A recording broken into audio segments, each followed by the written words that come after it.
Feel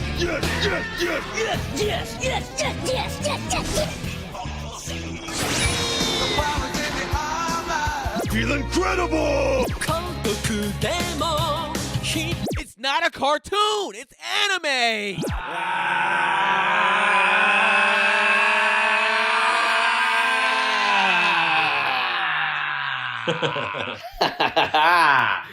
Yes! Welcome to another episode of AnimeSHUN. The squad is back. Rob, Brennan. What's up? Forgot my headphones. I'm gonna do it. You know what it is. Myself, Keenan Baker. And you know what it is. AnimeSHUN. We review anime in full. Well, a seasoner. You know what I'm saying? And then we also do debates. You know, I don't even know what I was looking at before. I was looking at my own. You were up here. Where's your eye line? my eye line was TV. I'm a fucking genius. Come on, man. We review anime and we talk shit. We debate anime. We do one-offs. We do stuff like that. So yeah, man, we thank you for tuning in into another week of what we do. We're on the Zoom stuff. We're still quarantined out here in these streets. Yeah. Another 30 days. At least. Yeah, just at least until the end of April, beginning of March, which I hope they let this shit up at some point, but it is what it is. How y'all holding up out there, peeps? Y'all good out there? My Nintendo Switch has given me solace because I will give anybody the hands of Super Smash Brothers. Come get it. Anybody. If anybody has a Nintendo Switch for the low, let me know. Yeah, it's been my saving grace. It's been my mean, saving grace this quarantine. I mean, GameStop is going out of business. They're shutting stuff down, so you might get one.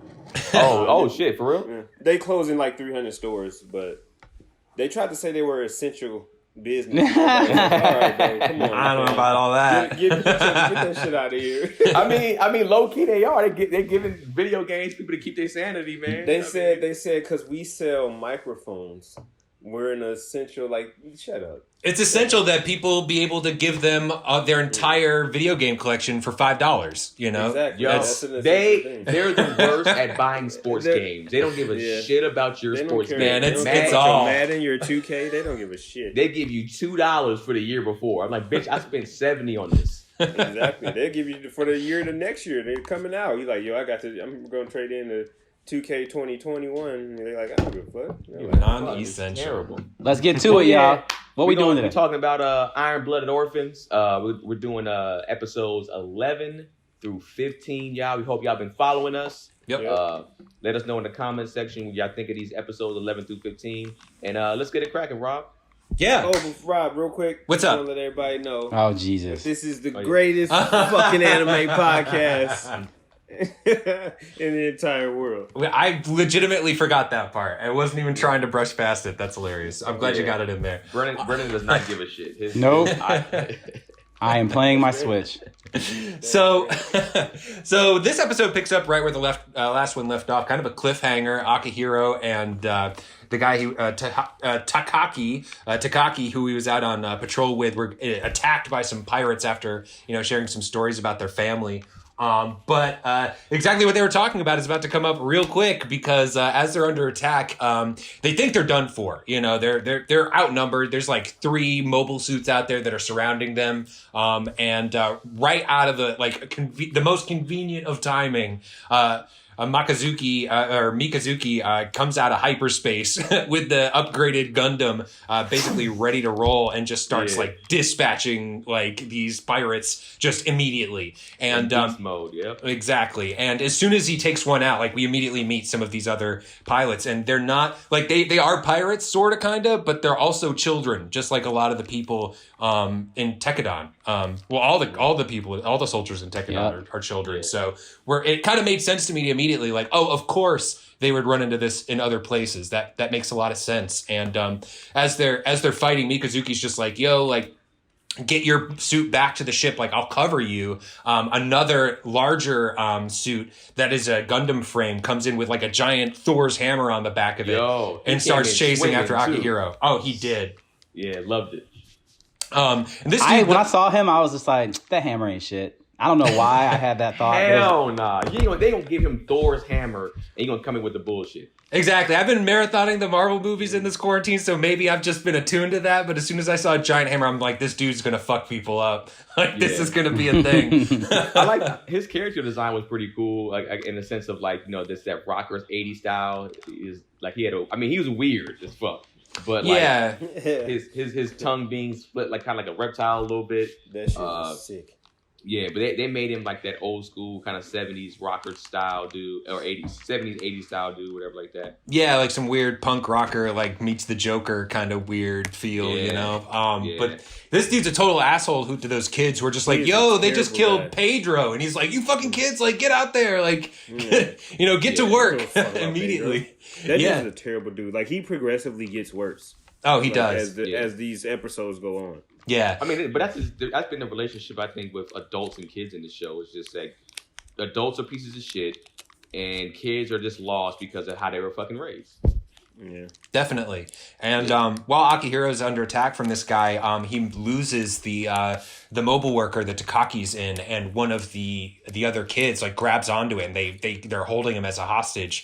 And Mikazuki goes after the other Gundam suit and is just like, all right, this is clearly the biggest chess piece on the board right now. Let me match up with those. You know, you guys just try to get back to the ship. But Akihiro doesn't want to leave Takaki behind, so he goes after him, and he gets into like kind of a skirmish with one of the other mobile suits, and the kid in that suit recognizes Akihiro's voice and like kind of, you know, does the FaceTime, gives him the FaceTime call, and is just like, oh, it's literally his little brother that he was just talking about. Yeah. We called it. We were just like, yo, he's gonna come up. Like, he is already called it. So I think that moment didn't hit as hard for me because we saw it coming a mile away. Yeah, it's like, you just bring him up now, and then he shows up. It's kind of like, I mean, okay. I'm watching the dub. Of course you are. And they had it to where he said his name because he overheard the guy say his name. So he's like, what? And then it wasn't like a voice thing at all. So it's interesting because it's funny. I'm still watching with the closed caption, so it's closed captioning still in Japanese, like it's like closed captioning how it's translated. Yeah, and I'm just like, it's so annoying to hear and read two different things. Like it makes your brain go fucking crazy. But Baki did the same thing. So did Tokyo Ghoul. Yeah. And that stuff, like, it doesn't even be close though. Sometimes it'd be like, I'll punch you in the dick, and then that in Japanese, and then they'll say, hey, I'll slap you on the forehead, and it's like, wait. What? Like, it's not even the same thing. Big change. Right. Sometimes even in the numbers, yeah. So there is a recognition. They may have even in the sub, I think there may have been some name recognition, but they connect and they're immediately like, so what do we do here? And they're both kind of confused about what to do, but Akihiro sees this as a moment to like kind of slap Takaki's like mobile worker out of his brother's hand, and he grabs it and just like books it back to the ship. While the Joker dude is kind of like, all right, like we're getting overwhelmed here. Like before things get out of control, let's go back and like, you know, regroup with all our other people. Right. I've never seen. I mean, I'm not a war history professor, but it's like I've never seen so many retreats in my life. Like you just retreat, they fight, retreat. Like everybody's always. But that's a lot of what like war really is like. Is like you don't normally have battles where, you know, like an entire battalion is annihilated. Like at some point, somebody always retreats. Like there's normally survivors from every battle. And that's how you have survivals from the losing side, is because they have to retreat at some point. Like at some point, you're like, yo, we got to get out of here. Like, unless you get circled or something like that. This was definitely like an introduction. They're just kind of like testing each other like a little bit like, all right, what do they got? You know what I mean? Yeah. Because also, you know, another thing, not that I'm a warfare technician either. Rob and I play War Groove a lot.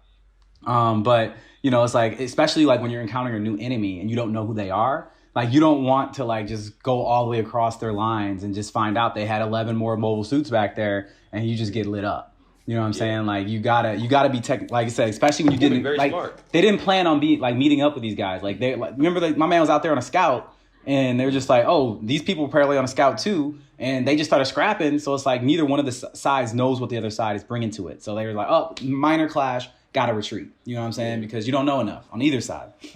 Yeah. But they get back to the ship and they're checking out Takaki. They manage to get him out of the worker, and he's just like, there's literally just globs of blood like coming out of his chest. That shit was so weird. Like that was crazy. It just seeing it float and stuff, and it was just flowing. Like, that's what it will be like in space. You assume, right? Yeah. It's just like there's no gravity. I like how they did that because I wasn't expecting that to go down that way. Yeah, they open up his jacket and he starts like floating out, and they're immediately like, "Oh shit, close that back up." It was getting all on their face and stuff. I'm like, that's gross. Yeah. Because. Yeah, none of them know what to do. And then, like, luckily there's an adult on board. Like, they're fucking lucky that Ty was. We need an adult help. Yeah. But she knows what she's doing. She's versatile. She's good in a pinch. She shows up and she's just like, all right, this is what we got to do. Keep pressure on it. You know, this and kind of like does some triage on Takaki and is able to kind of like stop his wounds. And she turns to Oregon. It's just like, you know, where's your doctor? Where's your doctor? You going to war? You don't have a doctor? Bro, he's like been fighting this whole time. Just people just dying. What do we do? He'll heal himself. Oregon's like, Oregon's thoughts process probably was like, well, that's what the adult. Oh wait, you know, a lot of these kids. Here. Yeah, because they're young, they're not educated. Like, these kids aren't going to have doctorates, you know, like, you know. That's crazy. You got people dying from stuff they could have lived from, like dying from cholera and shit. Food for sure. Yeah. But yeah, it's like you played that Oregon Trail. It's just like people didn't make it because if you didn't have a doctor. You played what, Rob? The Oregon Trail? You said Oregon. Oh shit! No, yeah. I was like, is that another one of those words? Yeah. Like elementary? Elementary. Elementary. Cool. Quick. No, it's funny because if I say like whenever it's like that game specific, like the state's Oregon, but if I see that game, it's for whatever reason I say Oregon Trail. I don't know why. Oregon Trail. They should name the game Dysentery. Yeah, they should have. But meanwhile on Naze's ship on the Hammerhead, they get like the message from the captain, this pig-looking dude that's like the leader of the pirates, and he's kind of just Bebop like and Rocksteady looking motherfucker. Exactly what he looked like. Yeah, he did. He had the pig nose and everything, and he's just like, "Hey, listen, you know, like, we're from the Brewers, like Taiwas. Like, you guys think you're, you know, hot shit coming out here? Like, there's other companies out here, like out in the unknown regions, that got just as much power as you. So why don't you hand over Kudelia to us, and you know, we'll make sure she gets to where she's got to go, and you know, we can just like kind of go our separate ways." And you know, Naze isn't hearing that, so he kind of tells him to fuck off, shuts that down, and goes to you know, tree with his people. But back on Earth, we catch up with some of the Gallahorn guys. You know, Galeo and McGillis are, you know, reporting to their captain, who's, I believe, McGillis's dad. You know, kind of like Shinji's dad, like definitely like the dude behind the desk, like, you know, fingers in the steeple, just like, tell me how your mission went, sort of thing. Seems to kind of have his fingers in a lot of pies. Is, you know, very, you know, kind of trying to see, just a calculating dude. And we hear from McGillis after that, like, even though his dad is definitely impressed with the job that he's doing, he's a stand-up son doing his good job, he's just like, I don't really like to see my dad, you know, doesn't really, not a lot of familial connection there. Right. But somebody he's very excited to see. Exactly. But somebody he's very excited to see is Galeo's 9-year-old sister, who is also his fiancée. What in the fuck, yo? This is wild, man. That is sick. So we finally get to meet his fiance, who is literally a child. You know, I definitely expected people to be a little bit more like, I don't know. She was much more like, he's into her, like she's into him. Like, they're very excited to see each other, and I'm like, this is.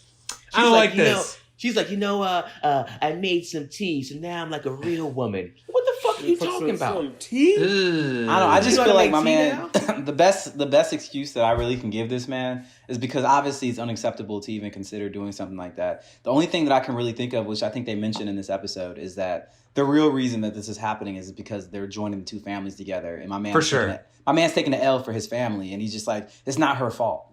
You know what I'm saying? Yeah. I could still be wonderful to her and treat her nicely. Like, I don't have to be, you know, cold or whatever, because we have to do this for the family. So I'm just going to be as nice to her as I can be, so she can just be happy about it.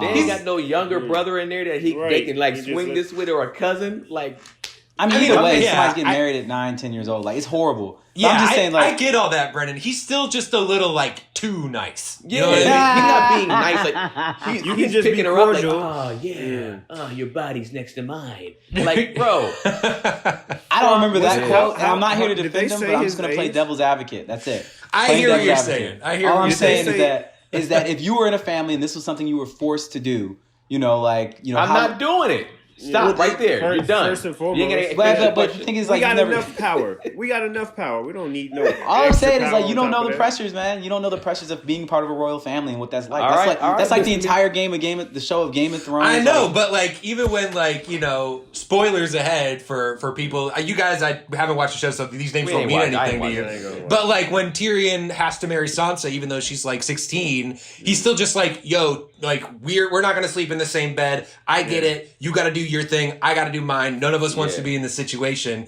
But McGillis is just like, oh, you're just as good as any other woman out there. Like, what the fuck, dude? Like, bro, that is sick. He's comparing a child, not even a teenager that's like going through development. Yeah. Nah, bro. This shit is sick. Anyway. And it's like, how old did they say he is?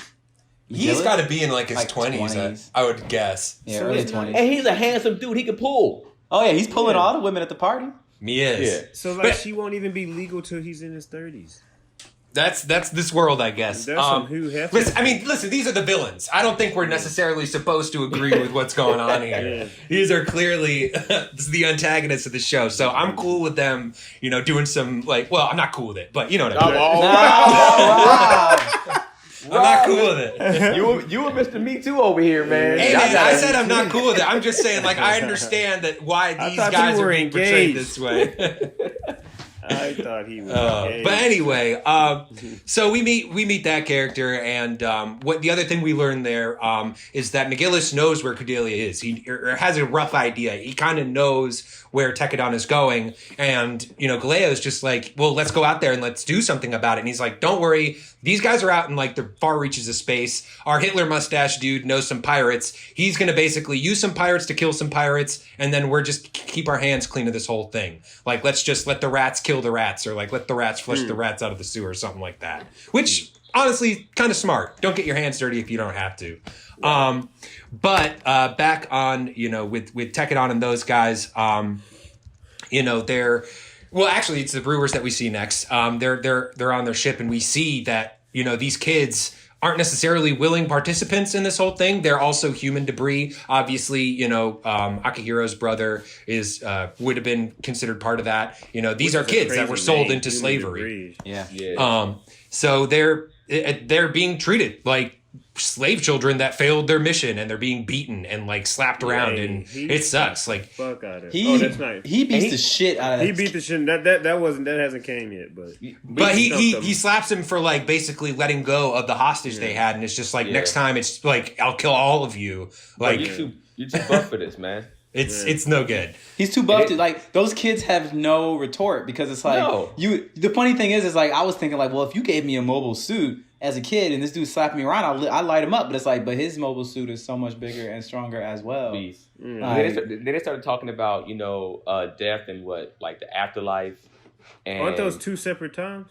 Yeah, that's later on. They talk about that. I think that's in the next episode. We just sort of get introduced a little bit more to those guys. They're just like, oh, they killed Pedro. Fuck, my bad. No, that's all good. I mean, it's coming up. So, but back on the Tekadon ship, you've got Akihiro in the medical bay, kind of standing over Takaki, just like kind of feeling sorry for himself. Just Orga and Mikazuki, follow up with him and are just like, hey man, like what's fucking thing from Dragon Ball Z? What's that? The chamber that Vegeta and stuff and Goku, the healing chamber. What is that called? Yeah, hyperbolic chamber or whatever. Or not? I know what you're talking about though. Yeah, that little healing orb or whatever. Yeah. And he's just sort of like, oh man, like I was having such a good time with you guys that I basically forgot that who I am, where I come from, and I'm not supposed, like, people like me aren't supposed to be happy.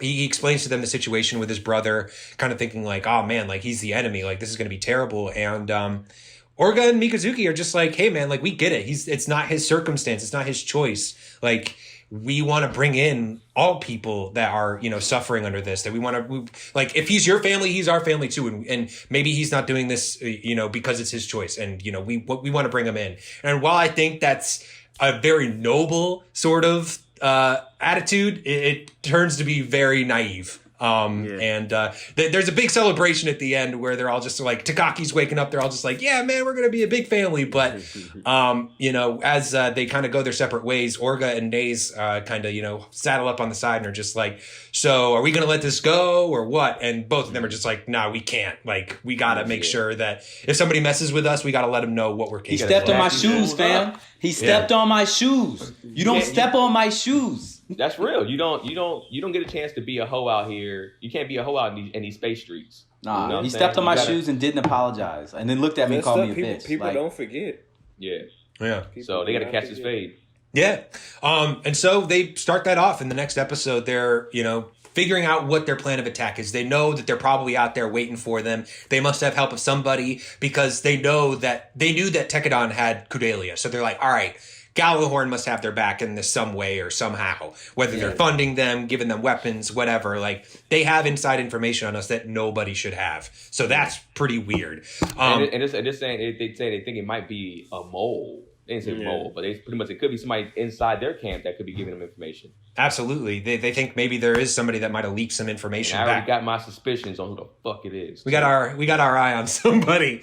And she happens to be in that meeting. Funny enough. Yeah. Because they're talking about where their course is going to take them through, and it's going to take them through a debris field of, like, during this Calamity War, there was a big battle here, and there's a bunch of debris still floating out in space. That Calamity War, for it to be 300 years ago, it's still having lasting effects. Definitely. I mean, these Gundam suits are still out there. Hey, slavery's still having effects on us. True. Yep. So they're like, I was like, damn it, Brennan.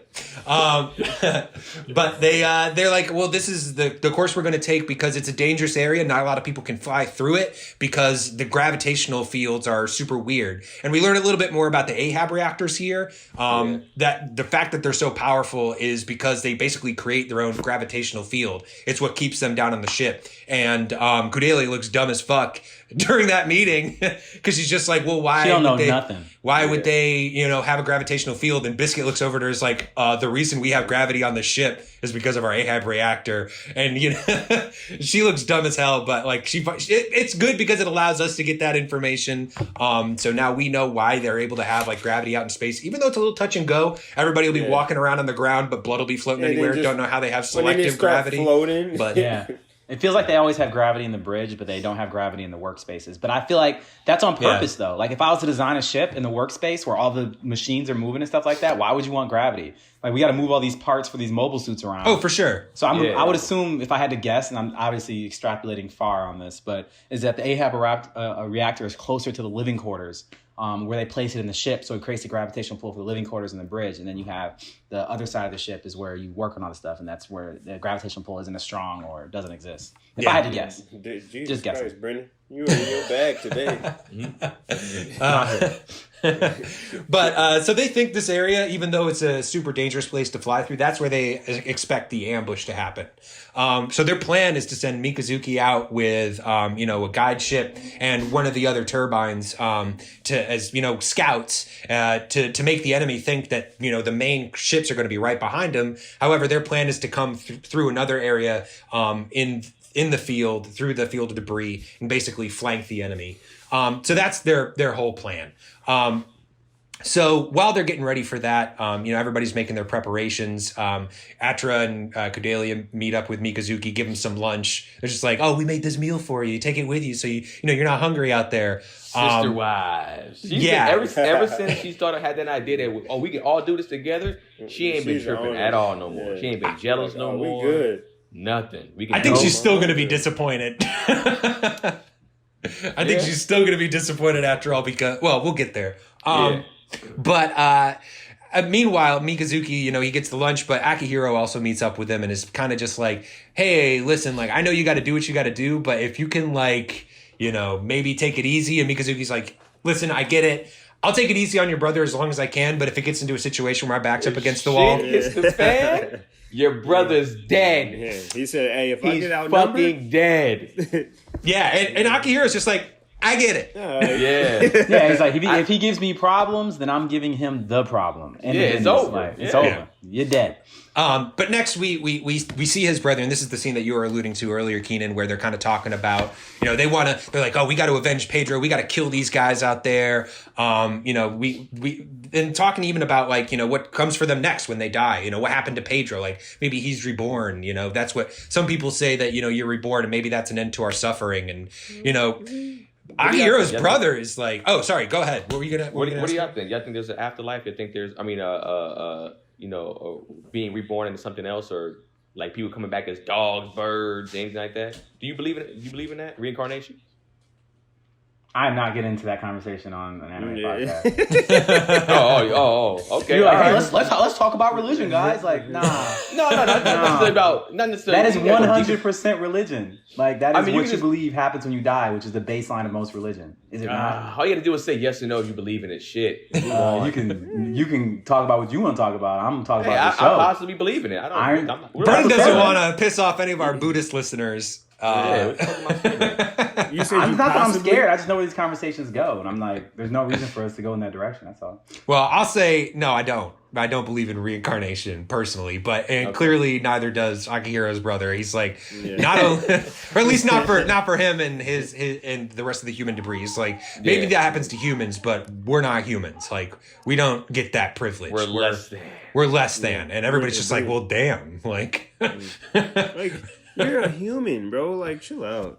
No, but they didn't know that. They've been raised to be pieces of shit their whole life. And when that's being bred to you, he ain't old enough yet to realize. He ain't like 16, 17. We kind of like, I mean, he's been broken. Like he's been broken. Yeah. It makes sense for his thought process to be that way.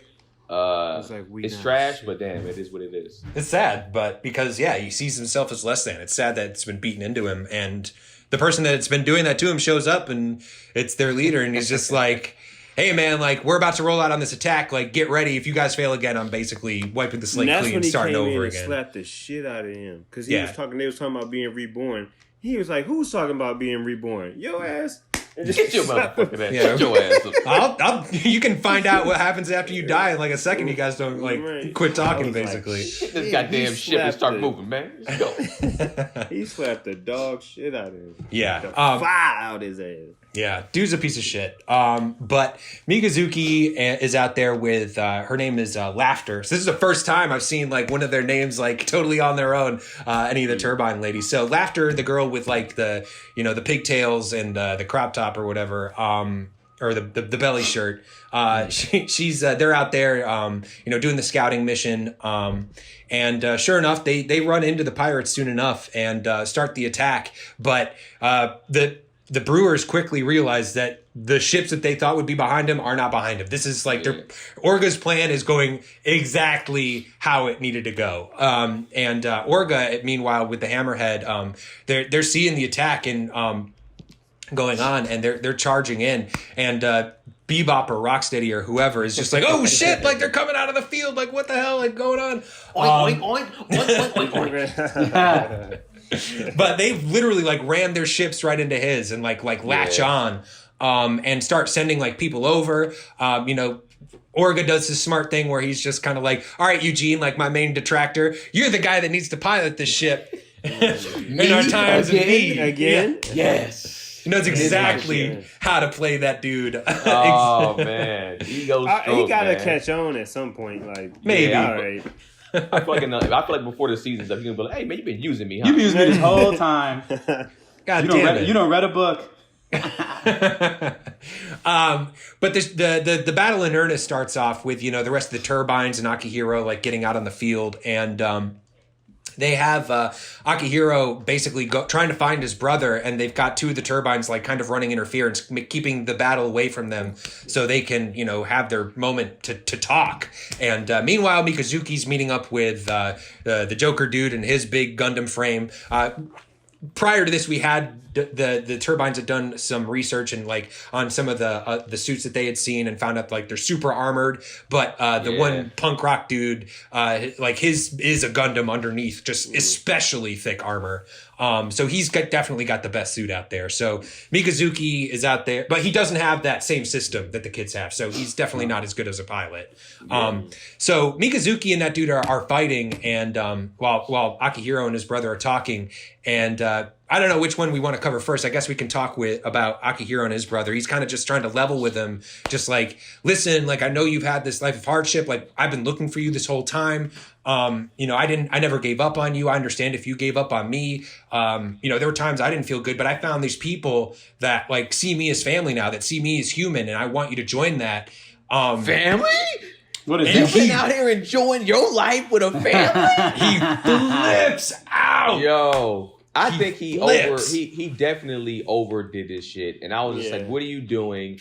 You like as just a fucking common sense human being, you should be like, "Okay, I get it," but he snaps. I'm not. I can see it though.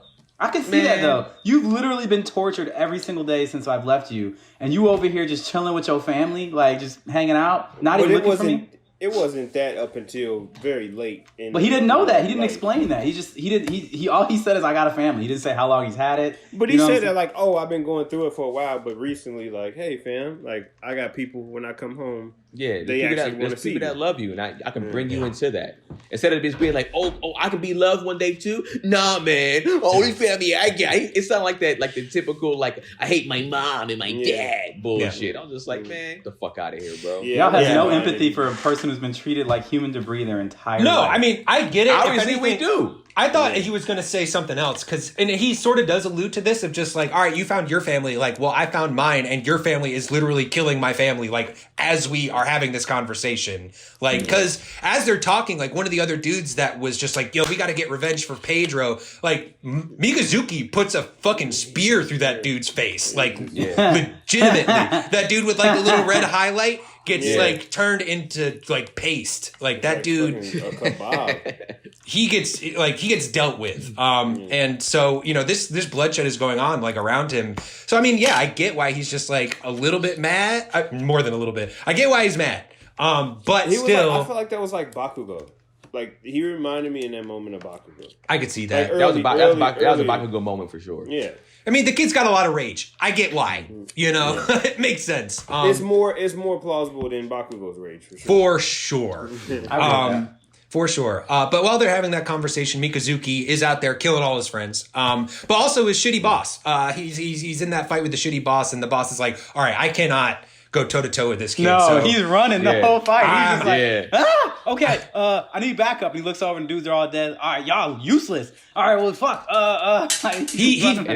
But that like slam that he has on that asteroid where he tries to like, slam that asteroid into Mikazuki, like he sent that shit like flying, broke that up into pieces. Like the suit's got power. The suit's definitely got power. And we see just how powerful it is because he's just like, oh shit, like one of the boys finally has like somebody tied down. Great, like hold him right there. I'm going to come in for the killing blow.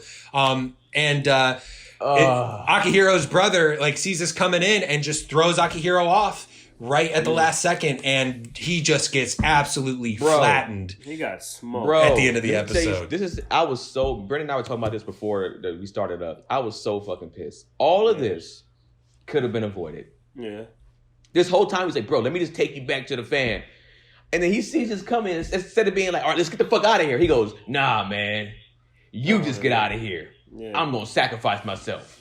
That's the dumbest. To me, that was the dumbest shit ever. And on top of that, he could have easily been like, "Okay, them your people. Like, let's all come on and gang up on him. Like, they could have easily just jumped the shit out of him.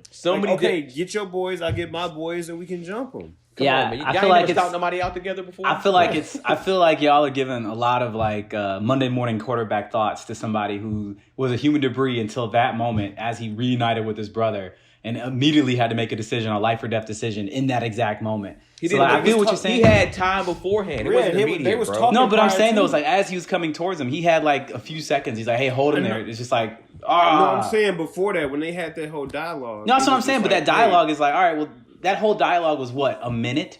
You know what I'm saying? Been like, hey, you're just saying like, yo, you need to have an entire mental revolution within yourself. Emotionally monologue. find what you want to be and what you want to do. And then from there, you should make a valid, logical decision because, of course, you're not in your emotions right now. Monologue about him being mad at his family. That whole time, he could have been devising a plan. I mean, I get that, but you're putting the expectations of an adult on a child who doesn't even think they're a human. It's the expectations of a human being. Like, who doesn't even think they're a human. He doesn't even think he's a human. I feel like this guy's going through way too much rage in this moment of yelling at his brother to necessarily formulate a plan. He's still going through like the steps of like acceptance for him to just be like, oh shit, like let's do this. You know what I mean? Yeah. Like, so y'all are extrapolating this on the highest level. Like as y'all are sitting on your couch or in your bed watching this junk, you're like, oh man, I woulda. Like you don't know what you would have done. I know what I would have did. Yeah, I know. It definitely know it. It wouldn't. I know what I would have did. Would have been. I would have chose to live, and if that's my option, the easiest and the quickest option to just reacting is being like, oh shit, boom, and y'all both blowing each other back, like kicking them off, and you going backwards too, and y'all both either getting clipped or missed. And you got the FaceTime on there, so you can be like, yo, fam, let's get his ass. Like, just pull him up on FaceTime after you do it, and like, let's fuck him up. I can't give him credit, man. He's dead. Fuck him. That's how I feel. I ain't gonna lie to you. Wow. I don't care. I would get more of that if they were having like some sort of like more coherent conversation. We're just like, hey man, like, I get it. No, this has been tough. Like, if they were already talking about like, oh, we're good. Like, let's do this. But like they were in the middle of a screaming match when this dude's like, yo, hold him down. That's what I'm saying. It should have happened prior to. I'm saying that first initial conversation, it should have went that way. I'm not saying the push or whatever, but it's like that initial conversation should have been like, all right, fam, you shouldn't have been in it anymore. No, it could have been. No, I mean, it could have been, but I think all Rob and I are saying is that like, I think you both are right that it would have gotten there with ample time. You both are correct, but there was not ample time. Like, he didn't have time for the conversation to be able to digress to where it needed to go. He didn't have time to actually make a logical decision. And the thing that I like... The first conversation he had it. Nah, not really. I mean, I think it's tough for me to accept that because I feel like these guys they're old enough at this age, all of them, to have instinct and to fight and to kill somebody. So I'm not going to not give them credit for that. They all expect to die and don't care about dying. That's what a human debris is. And that's literally what he says as he pushes his brother off. So let me show you what a human debris does. Because that's what he believes he is. And he died in space. But that's what they're supposed to do. He already seen him before. Like, he's seen him before. He had time to collect as the enemy. Thoughts. But as the enemy. And also still thinking that he's human debris working as a contractor, not as like... He's the enemy. Like, I haven't had time to process He's like, oh shit, like my brother is in a similar circumstance to me. And then he's just like, oh no, he chooses to be here. He wants to be here, fighting. Did he have a choice? Me and my brother's people. a human. I'm a human. And it's like you can. It'll be different if all of that was like a real split decision. But the fact that you can, both of them had a whole monologue about what they're going through or where they're at, and then in that whole time you decided like, okay, fuck it, like no, like you need to be like, I want to live, like. I need to do something to figure it out. So you've been planning your entire life up until that last 5 minutes to die in space. See, that's the thing. Like, I would get along with that if I had any sort of feeling that this dude wanted to live, and I don't think he does. His whole life has been hell on earth, and he's just like, all right, well, I'm a piece of human trash. I'm not just trash. I'm just trash. And my brother now has a family, so fuck it. Like, I'll sacrifice myself and save my brother who now has a family. But like, he's a human being now. I want to zoom out a little bit because Rob sent me the funniest text in this moment ever. He texted me and said, "This show is mean," and I was dead because what Rob was really depicting there is that. And I was telling Keenan before we started the recording today, is that every other anime in the history of anime has a very formulaic way of dealing with these kind of interactions. Is that if you have a long-lost sibling, brother, family member, spouse, or whatever it is, you normally find them, and even if they are in a different mental space and you have some form of conflict resolution happens, and after that a decision is made where typically they either go off and grow on their own or they come and become a part of whatever you're doing, especially in this kind of project or this kind of piece where you have a protagonist that is growing their power, their militant force, is that you're watching this with the expectation that this young man, this brother, is probably about to be a part of Tekkadan and about to be a boss too, as he goes through an internal revolution and becomes part of their team. But no, not Iron Suit, not this show, not Mobile Suit Gundam Iron-Blooded Orphans. They immediately kill this motherfucker. Like, and I'll be real with you, it didn't bother me that much. I didn't care about his death at all. And I told Brennan this beforehand was because I think if they would have like had some issues like for like 2 or 3 episodes to where it's like they were fighting, and then he's like, man, like I do want to live type shit. And then he would have died. I've been like, oh, fam, he wanted to live out here in these streets. Right. I would have felt a certain way. But then when he died, I was just like, damn, well, Mikazuka, just keep it moving. Because they put everything together so quickly, just like we called it. It's like, oh, I have a brother. Oh, there goes that brother. Oh, that brother's gone. This is all in the even still. I've two, even 3 rewatching episodes. it right now. I did not remember this. Let's put it this way. Like I told you guys, this show made me emotional, but I didn't remember this. You know why? Because his brother didn't mean shit. That's why. Yeah. It wasn't important, remember, Brandon. But that's all I'm saying is that it didn't. But it is important, to at least Tekadon, because they're just like, oh, we're all going to get together. Like everybody's going to like welcome us as like these righteous liberators that are just like coming to you, important. And that's not the greeting they get, and it's even more so on the rest of this episode it's only or the next episode. Though. And I think that's why there's no stake in it to Keenan and I, because it's only one-sided, and there wasn't no struggle or no, okay, I see where you're coming from. It was just like, this is where we stand, and they didn't budge. Even with that whole reborn stuff, they still didn't budge. They were still saying rebirth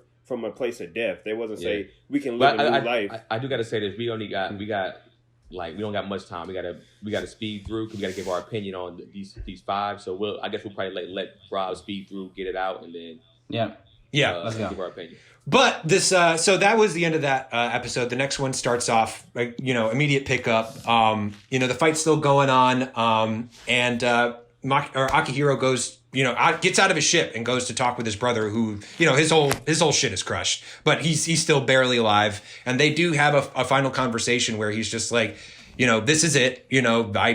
This is what happens to human debris. Like, this is how we die. We just die in space alone. And, Akihiro tries to tell him, like, no, you're not. Like, I am your family. You will be reborn. Like, this, you're human. Tries to give him that, like, feeling of peace before he goes. And I think he does. I think his brother at least comes to some form of acceptance. But aboard the Brewer ship, shit is still going down. Some of the Tekadon has brought some people on foot. This one character, Shino, who's kind of been around. We've seen a bit of he's leading the group, and it's another moment similar to what's happened with Akihiro and his brother. They're going through the ship and they find a bunch of these other human debris kids like holed up in this closet, and they're just like, oh, hey kids, like, just stay there. Like, I was sad for this. It was like, we'll be like, we're here to help you. Like, let's go. And as soon as they turn, like, those kids pull out guns and start shooting at them, and kill a bunch of them too. They kill a bunch of Tekadon, and Shino has to give the order to kill those kids because they're the enemy at that point. He has to save his men. I was sitting there like, man, it'd be crazy if they. Oh shit. Yeah. Like, but they do end up taking the ship. They end up beating the Brewers. They get they get Bebop on board their ship and are just sort of like, yo, like, you're gonna give us all your stuff and we're gonna sell it off. He gets like this. They could negotiate it with him. Like, I guess they give him that feeling of respect because the guy's just like, no, I'm not gonna give it to you. And he's like, well, I mean, I can just cut you up and sell your, fat as dog food. Your pig fat, your dog shit, piece of motherfucker, whatever. I don't know what kind of position of strength this dude thinks he's negotiating from, that he's like, no, you can't take my stuff and sell it. Like, dude, we're taking it. Like, you're done. But they take all the Brewers stuff. They, they bring everybody on board, and Orga does bring some of the kids in, and it's just like, hey, listen, like, I understand, like, you were human debris. We have human debris, like, amongst our ranks. Like, basically gives them the same option he's give everybody else. Like, if you want to join us, great. If you don't want to, that's fine too. I'm freeing you. Like, you're free to make your own decision. And it seems like of those that survived, they're probably going to end up joining, including, like, there's this kid with, like, really green eyes. When I saw him, I was just like, I feel like they drew him too special for him not to come back. You know what I mean? Like, kind of that same, like, Zenitsu sort of thing when you see him in the crowd early on in Demon Slayer, you're like, they took too much time into that character design for him to not be a thing. Yeah. I feel like the same thing with the Gundams. Like, you can tell like who's the main Gundam and who's not, because some people, like the Joker dude and everybody else, is like, their Gundams were bullshit. Like, and they just olive gray. It's like, okay, I mean olive green. It's like, okay, who gives a fuck about this? But then you see him with the hammer. It's like, oh, okay, I know who the guy is. Yeah, that guy's in charge. Which I think I forgot to mention. Mikazuki does eventually kill that guy with minimal damage to the suit. So now they have access to another. And he states something too. He says, "You like doing this." Yeah, he tells Mikazuki like, yeah, you like doing this to you like killing men. Yeah, killing men. Yeah. Basically, kind of almost like a "we're not so different" like kind of thing, Mm-hmm. and that does seem to affect Mikazuki at least a little bit. He's like, huh, interesting. Yeah.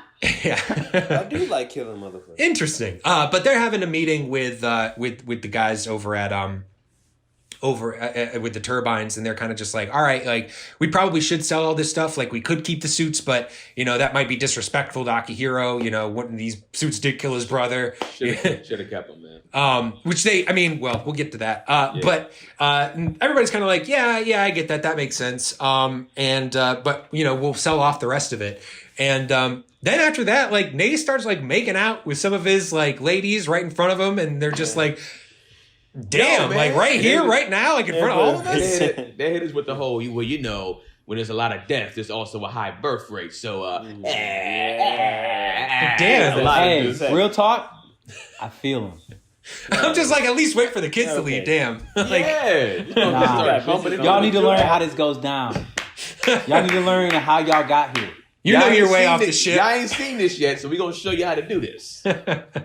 So everybody's kind of leaving with that thought. I think that also had an impact on Mikazuki. I didn't even think about that. That's real. Okay. But we also get a quick check-in with Gallahorn. This is when McGillis is, at the ball. His fiance comes out and sees all the ladies like trying to pick him up, and titties even and ass everywhere. Even her brother's just like, "Hey, you're still a single dude. Like, I won't tell my sister." Nudge, nudge. He's even worse. You hooked me up with your sister, and then now you sitting there saying, "Go ahead and cheat on my sister," and she's 9.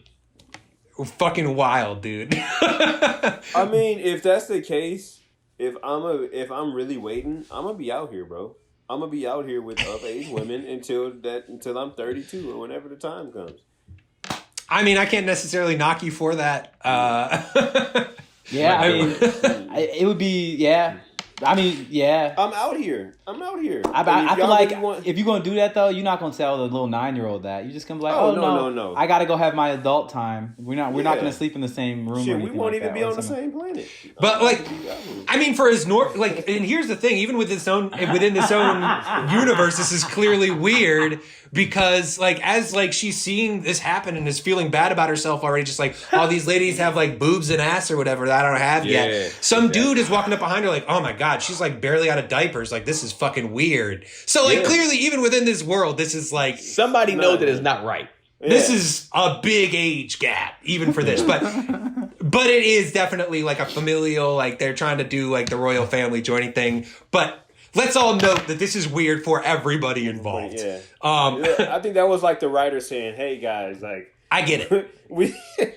we know that this shit is weird. Sure. I think they really would, like I said, like the writers of the show really wanted to hit home like the horrors of war, of like families marrying people off, slavery, child soldiers. Like they're trying to hit on a lot of different things that happen in our world now. I mean, low key, this is happening probably in the 40s and 50s. This is happening now. This is happening now. I'm talking about in a sense of like in a child way. It was like a girl being 13, 12 years old. This is happening now. I mean, in America. You got to specify. Oh, my bad. Okay, whatever the fuck. Definitely still happening around the world. Around the world, absolutely. But in America, what's that movie with Idris? Beast of No Nation? Cats. Beast of No Nation, yeah. Cats? Yeah. Was it Cats? It's not Cats, Brennan. What the don't ever bring that bullshit in here. Don't ever do that. I'm pointing at your ass. All right, we got to get going, man. So McGillis does end up, kind of trying to console her, like blows off the other ladies. Whatever. Anyway, I don't know what we're supposed to take away from that other than he really wants his child bride to feel better about her position. But back with Tekadon, one other thing that Ney suggests to help Tekadon deal with the loss of all these kids and their soldiers is that they should have a funeral, which is something that none of them have ever really experienced before. And most of them are on board. I mean, it sounds like even within, the turbines, this isn't necessarily a thing they usually do. He says it's like, oh yeah, back in the day, they used to have these things called funerals. But just to honor the dead and help people accept it. And Orga's like, yeah, all right, we'll do it. But like as he's leaving, the woman, I forget what her name is, Miss Barabit, is just like, you don't seem on board with this. He's like, yeah, I don't really understand like why that's something we need. And she's like, well, for a lot of these kids, it's hard for them to accept death. Like you can just do that, I guess. But for some people, it's hard to do. So I think this is good for them and you should do it. And she kind of walks away and they have like this like, again, this interaction where he's just like, don't condescend to me. She's like, I heard that, you fucking child. Yeah. I like their interactions. It's pretty funny because Orga is such a boss, and then she shows up and he's just like, I am not sufficient. And I'm the boss. Yeah, she's the boss. Yeah, he clearly has much more to learn. He's a good boss, but he's got a lot to learn.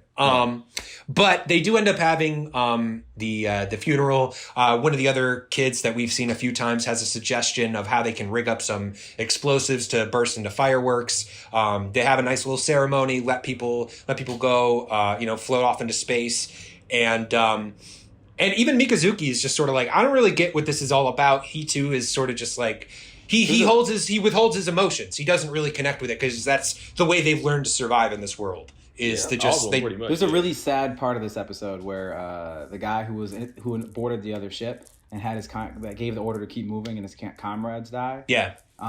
He's like in the room with their body bags and he's just like literally with his head to the floor apologizing to them and wishing it was him. And I was just like, that hit me. I was just like, damn. He's like, I gave the order that got them killed. And that's a real American thing, like having a compartmentalize stuff like that, and just having to, even growing up like in ethnic neighborhoods, it's just like you don't really have emotions like that. Like you just gotta let that shit go. Yeah. But they do have this moment, and it's good for a lot of them. Most of them seem really good with that. They're trying to still withhold their tears, and even some of them are just like, this is the one time it's like cool to cry, but they're like, nah, we're gotta hold it together for like they wouldn't cry, so we can't cry. Some of them still cry though. Some of them still cry, but like even the turbines kind of just like these are still just kids, they're just kids. But the two things that happen at the end of this episode is Akihiro, like, even though they mean to sell off all the suits, he goes to Orga and he talks to him. He's just like, let's keep the Gundam suit. Like, I know it killed my brother, but like, this is the last time I got to have like a close moment with my brother. Even though it killed him, like, this is sort of will allow me to still honor him in some way. So he wants to keep the suit. At the very least, it's a dope ass suit. Like, exactly. It's like, and I can now compete with Mika with the suit because this suit is the only suit we've encountered thus far outside of Laughter's suit that can compete. But that's what I'm saying. Mika. They should have kept all those suits from there because the hard defensive armor that they have is just like that just gives you an advantage. But it does. But the other thing that happens is Mikazuki is walking the ship and runs into Cordelia, and as she's trying to hug him to console him, like her nanny or whatever had been doing to some of the other kids.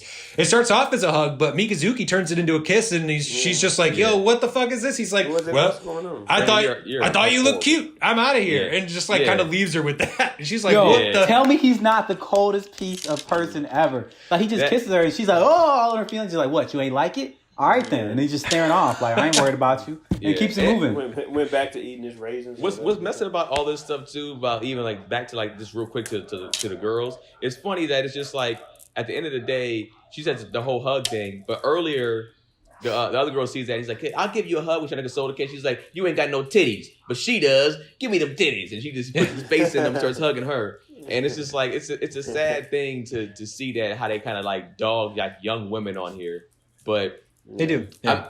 I mean, unless you're the bad guys. Yeah, and I mean, I guess it's... Yeah. Unless you're the bad guys, you just marry Unless you're the bad guys. Unless you're the bad guys. But yeah, I mean, it's a situation where, like, maybe Atra still thinks this is a family thing, but so far this just seems to be, just Mikazuki and Cordelia. I don't really see a whole lot of affection going her way. I think she's getting friend zoned pretty hard by Mikazuki personally. She's the one. She's the most down. That's how it goes. She's the most down chick, and it's like, well, you're too down, so I'm gonna go with the one that's on the edge. She's gonna be the one with Mikazuki or his side chick, and she's gonna be like, "It's okay. I've made this make sense in my head." Loyalty. Pretty much. Look at Ice. Ice ain't got nothing to say to that. Go ahead, Rob. Keep it moving. Anyway, next episode starts off with Fumatan, that's the name of the nanny, getting orders on her iPad. Basically, turns out we don't know from who, but this confirms all the suspicions we had as they're getting close to some colonies close to Earth called Y'all the just Dorks. suspected everybody. Yo, This chick was giving off strong out the gate sus, bro. treachery vibes. She's like, all right, so she gets the email, hey, you guys are showing up to the Dort colony soon. Like, you guys are going to be pulling into Dort 2. You're going to be taking her into Dort 2, through this bay, and that's where, like, it's going to happen. Like, there's the assassin's going to be there. It's all set up.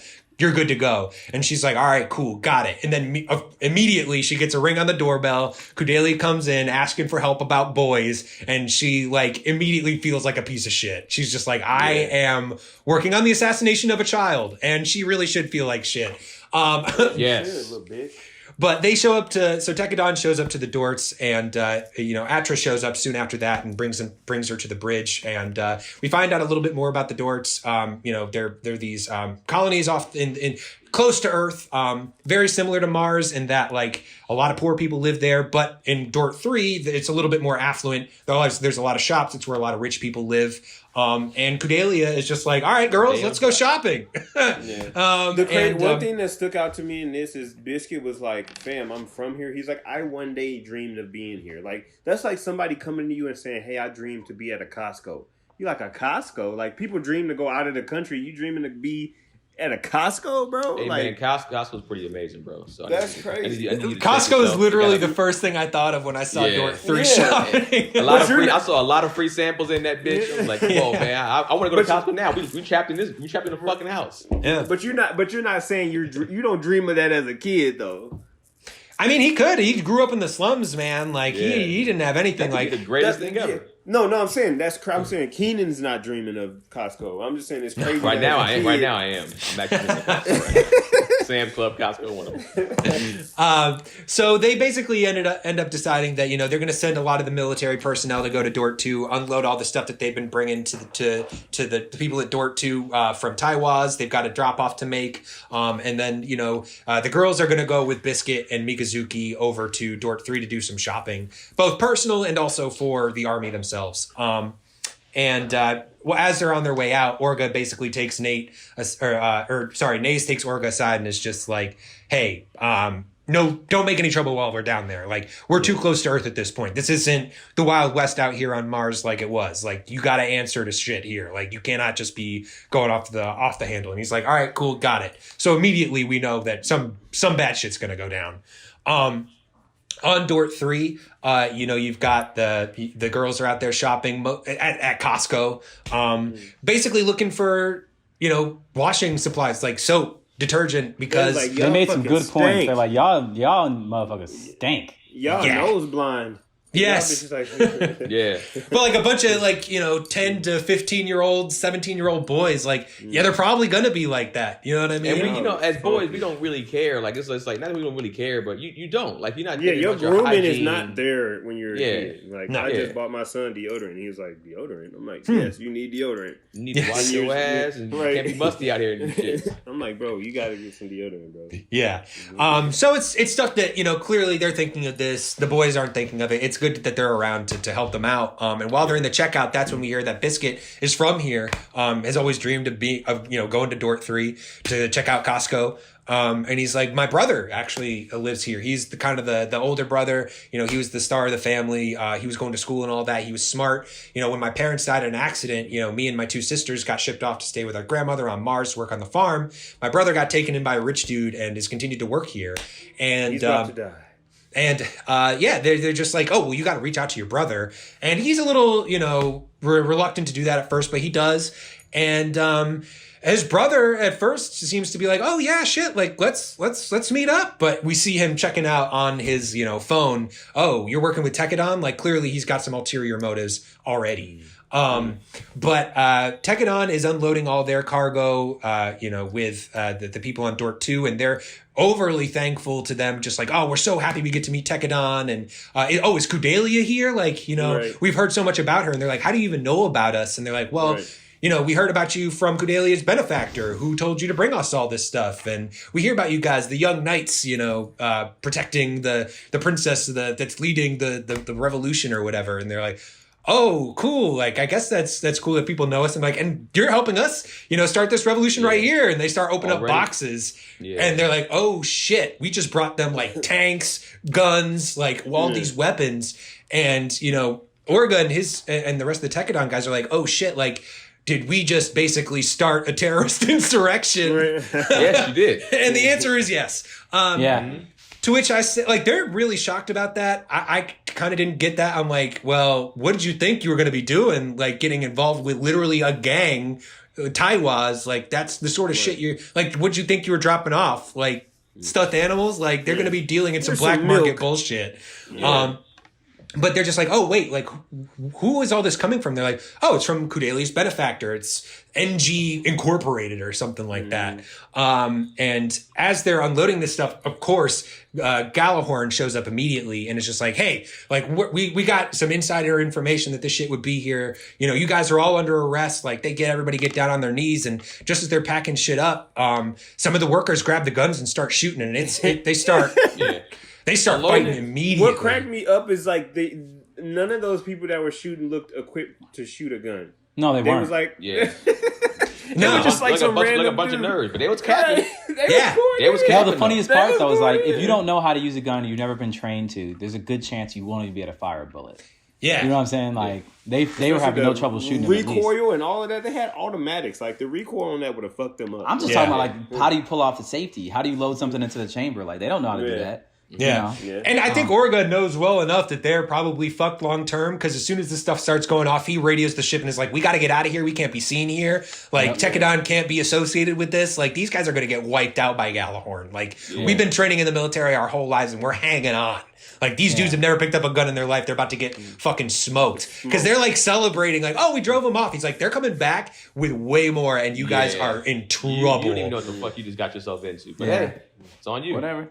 But meanwhile, back with, the other guys on Dort 3, you've got Biscuit and Atra go off to meet with the brother, while Mikazuki and Kudelia go head off to do some clothes shopping with Fumitan, who gets, the notice from, her mysterious benefactor, who we're putting together now is Noblest Gordon, the guy that's been funding both sides of this fight. Is basically like, hey, you fucked up, like, but we can fix this shit on the fly. We'll figure out some way to get to Kudelia. And of course, back on the Hammerhead, Naze is just like, I told him to stay out of trouble. Of course he's in trouble. Trouble has found them. And with Galahorn at this point, I forget where this falls in the episode, but Galeo is teaming up with Ein and is just like, hey, I heard that Tekadon is up at the Dorts. Let's go up there and just take care of business. And for as much as they, got on the Coral dude for hiding his operations and his investigations and his corruption, they're just like, well, don't we have to put this up with higher command? He's just like, we'll just say it's like a training exercise and we'll just happen to run into them. And then it'll be great. So clearly these guys aren't on the up and up either. But they soon find out that, the guys, the Galahorn people in charge of the Dorts are just like, nah, like, stay out of this. Like, you shouldn't get involved. And this whole thing is like, kind of Noblest Gordon has got his fingers in all of this and is just trying to, like, puppet master this whole thing. And this last episode starts off with a character we only see briefly in this episode, some dude with like a mask, kind of walking the streets, kind of talking about like all the plan coming together, whatever. You got 10 minutes. So yeah, I'll try to speed through it. So basically, you've got Orga meeting up with the leader of the Union that they just supplied with all these weapons. They're like, yo, thank you for helping us out with this. Tekadon means a lot to us. If you can help us out with it. And Orga's just like, we can't get involved. We owe people that have helped us to get this far, and they don't want us to get involved, so we can't get involved. The guy's like, I get it. Thanks for all you've done already. Meanwhile, Biscuit and Atra meet up with Biscuit's brother. He turns out to be a total shithead. He thinks Atra is Kudelia. and swoops them both up, brings them to a building where he brings Galahorn and Atra. You know, it's foolish sometimes. This may have been foolish here, but it's honestly probably a smart move for the Resistance at large. When she finds out that that's who she thinks she is, she's just like, yeah, that's me. I'm Kudelia. Like, ask me any question you want. And they kick the absolute shit out of her. And of course, she doesn't know anything. Yeah, and that little kid too. Like, you're not hard, bro. No. Well, she even says, like, when she gets beat up, like, this is nothing. I've been going through this shit. Yeah, I was like, yo, what? Yeah, she's good for Mika. Yeah. You got a common ground there. You are sick. They've been through some shit. But I'm just saying, that's how he fights. Imagine how he loves. But go on ahead, Rob. Yikes. Oh my God. Yikes. Yo.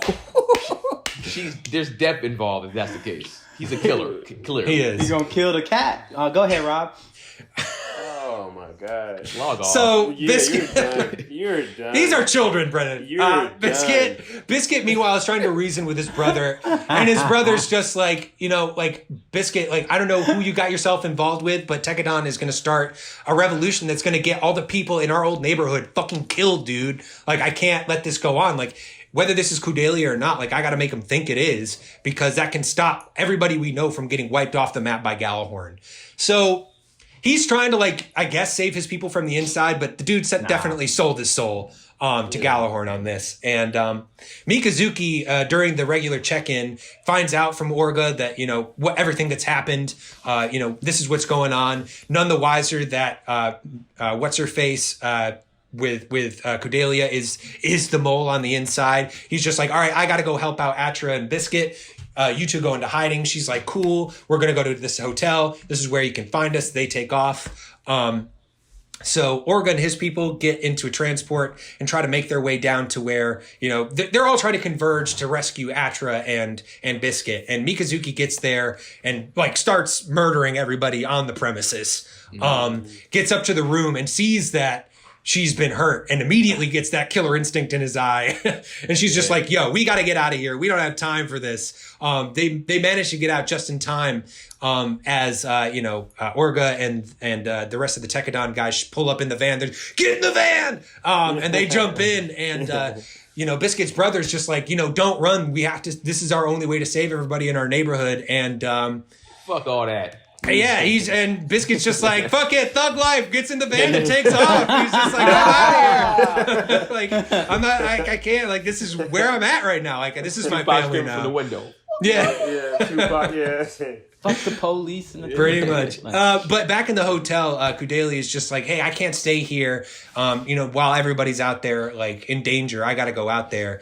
And Fumitan's just like, no, you got to stay. She's having this crisis of conscience, but the decision's already been made. She as Kudelia goes out into the hallway, she tries to stop her, and that dude that we met earlier in the mask is already there, and he reveals that, like, hey, Nobliss Gordon, Fumitan, like, this has all been orchestrated. Like, you are here on this colony to die. Like, this is happening.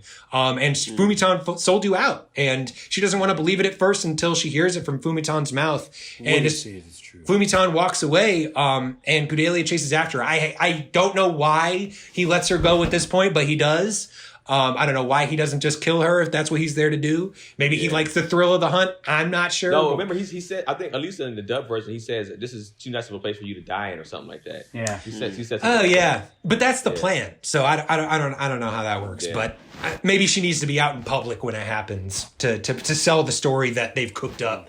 But. That they basically go to, as they're coming back together and they go to check in on Kudelia, Mikazuki's just like, she's not in her room. We need to go find her. We don't know where she is. And we see her chasing through the streets of Dort 3 looking for Fumitan, and that's where we leave off. Yeah, so let's we can't give, I guess, too much stuff, so we gotta get off. But go ahead, Ice. What's your rating on it? What's your feelings and rating?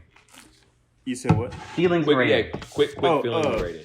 I feel like they're following the same pattern that they did last. Like they go hard in the paint for like a couple episodes, then press the layoff off the gas, and then press it towards the end again. So I feel like they just keep doing that, rinse and repeat. But I think this stretch, I keep saying this more and more, but this stretch of episodes I've enjoyed more than the last.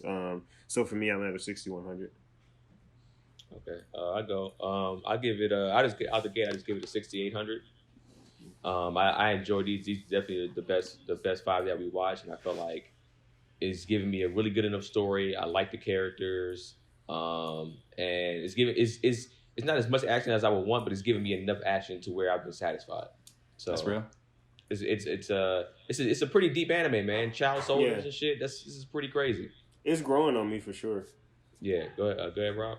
Yeah, I agree with everything you guys said. I definitely enjoyed this more. This is probably my favorite stretch of episodes that we've seen so far. I forget what I rated it last week. This week I'd give it. I'll give it a 6,500 this week. I think that's the highest I've given it so far. But it's a good show. I like where it's going. I understand you can't have all action all the time. You got to have those moments where you rev it, moments where you slow down to let people breathe. This had a little bit of both. I feel like they're bringing up the drama. So yeah, I'm in. I'm enjoying it. I'm interested to see where it goes. Hilariously, this is actually right now. This forward is what I remember. Like I don't remember any of the shit that we had seen so far. Like literally none of it. But now I'm like, okay, I remember what happens. But to speak specifically about these past 5 episodes, definitely the best 5 episodes so far. And I'm really excited to see how you guys feel about what happens moving forward. I'm going to stick at a 7,000 for that because I think last week I was at a 6,800. And this is better. But yeah, I mean, for me, like the big 2 moments of these 5 episodes are the moment of Akihiro's brother dying and the moment of those other soldiers being mourned because of the order inside next to their body bags. Like those 2 moments for me, I'm just like, yo, especially mourning next to the body bags. You know, even seeing Orga having to learn to grow as a leader, you know, it's just like it feels like they're setting the groundwork for so much more. While still making everything entertaining while there's like, there's many, like you said, cliffs and peaks in between, but setting this larger framework, groundwork, and building the world in an amazing way. So my only thing that I hope doesn't happen with this show is it don't get into a Goblin Slayer thing where they come out the gate so heavy with all this like darkness, and then they're not able to crescendo it because this shit is pretty heavy out the gate. So it's like you still got like 10 more episodes. So it's like how you gonna, you know? For some reason I feel disrespected that you'd even bring up Goblin Slayer in this conversation. Yeah, I get it. No, that's a valid comparison. I feel like that's a valid comparison for that. I see where you're coming from. I said for some reason. I don't have a logical line for you of saying I feel disrespected because you. The only disrespect I feel is that you said the words Goblin Slayer in relation to Iron-Blooded Orphans. Even though like you made a good comparison, I'm not trying to say you shouldn't have spoke. All I'm saying is fuck Goblin Slayer. That's what I'm trying to say. Well, all right. Everybody want to drop their stuff, their handles? Go ahead, Ice. Ice.McGowan. Oh, let me shout out I Am Ty. He won the contest that we had in the chat. And it was who can show the oldest piece of anime or manga. So if y'all in the listeners or on the Facebook want to share some old piece of manga or anime, please do so. Rob. Cool. RV Danger on Instagram. Brendan. At Mr. Producer Face on the gram. And I am Keenan Baker on everything. Let us know what y'all think of these last 5 episodes in the comment section below. We will comment. We will say something. I know we had to kind of rush through this episode. Let us know what y'all think. And Mikazuki he can spell now. He spelled in one of these episodes that we did. So yeah. But I'm proud of him, man. I'm very proud of him. Yeah, we clap for Mika. Yo, he can spell, he can mac, he can kiss, you know what I'm saying? He can be emotionless. He's developing. That's character development right there, man. Real character development. All right, man. We thank y'all for tuning into another episode of AnimeSHUN. Yeah.